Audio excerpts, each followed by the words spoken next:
In 1984 called, and he wants its Ministry of Truth back. The UK has created an elite police unit known as the National Internet Intelligence Investigations Team, dedicated to monitoring anti-migrant social media posts. Leaders claim its purpose is to detect early signs of potential unrest. Unrest like this protest and counter-protest had erupted after a 38-year-old asylum-seeking migrant was charged with sexual assault for attempting to kiss a 14-year-old girl.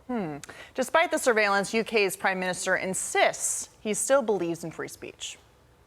We've had free speech for a very, very long time here, so we're very proud about that. We protect it.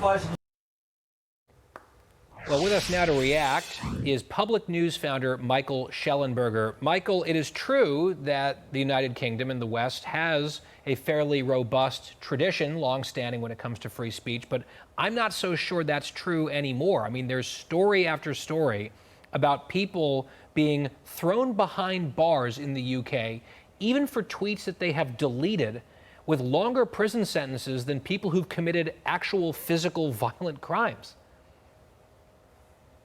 Yeah, that's right, Guy. Thanks for having me on. Yeah, I mean, it's an incredible story. I mean, there's a woman that's in prison for 31 months, which is 4 months longer than a child rapist is in prison.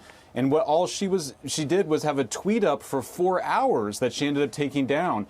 This is a sweeping crackdown on free speech in Great Britain that we have not seen anything like in maybe hundreds of years. I mean, it's really astonishing. It's happening on multiple levels. Keep in mind, they were already arresting 30 people a day for wrong speech in Britain before this. Now they have a special police task force to constantly monitor social media, including X, formerly Twitter, and they can stop content based on age verification. So they can stop content saying, oh, this is harmful to mental health.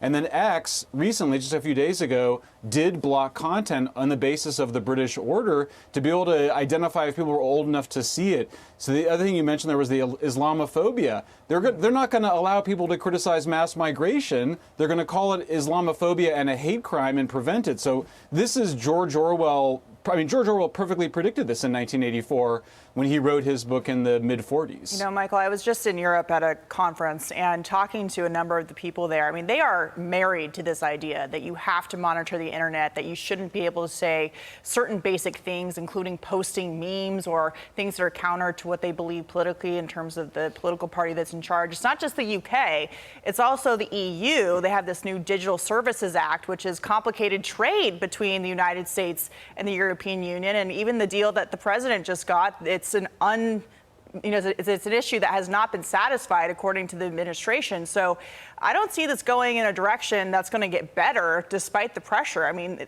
the UK and the EU are really dedicated to this idea of putting people in prison for saying the wrong thing or thinking the wrong thing. Yeah, absolutely. Europe's crackdown is maybe the worst in the world, but I mean, it's happening everywhere, and it's actually, unfortunately, accelerated since Trump was elected. So it's the EU, it's Britain, it's Ireland wants to read your private text messages. Canada, Brazil. The strategy here is to make it so that the social media companies will basically censor this content for everybody. So I think a lot of Americans go, I don't really care what happens in some other country, Britain or Europe. They should care because this is a strategy to basically encircle the United States and then have these social media companies pressure that they just censor this content for everybody. It's coming at a time when it's overtly political. The populist parties in Europe, just like Trump and the MAGA Republicans in the United States, are focused on mass migration. So they want to censor that content because it's been so politically powerful for these opposition leaders, including Germany, France, Romania. They're basically trying to prevent the opposition from competing at all, both through censorship and just keeping them off the ballot. I will just say one positive thing is that Trump today, yesterday he called out the Prime Minister in Britain. Today he's imposed serious tariffs on Brazil because of their censorship and because of their lawfare in preventing a presidential frontrunner, the last president, Bolsonaro, from competing in next year's elections. Well, and also, just to add to that, I mean, Americans now have to worry about traveling to Europe and saying the wrong thing or posting the wrong thing or have posted the wrong thing many years ago. Being in these so-called Western countries, they could face arrests by the Europeans or the Canadians. Absolutely. Yeah, absolutely. I mean, and that's how they want. That's how 1984 works. Is they want you to be afraid of what you're going to say. They want you to be afraid of saying something controversial and then not expressing it. That's one of the most damaging things to free speech here. America was founded on the idea we have to be free to speak our minds. Europe has taken us in an absolutely terrifying and totalitarian direction. Yeah. Thanks. Thank God for the First Amendment here. Yeah, absolutely. Michael Schellenberger, thank you very much.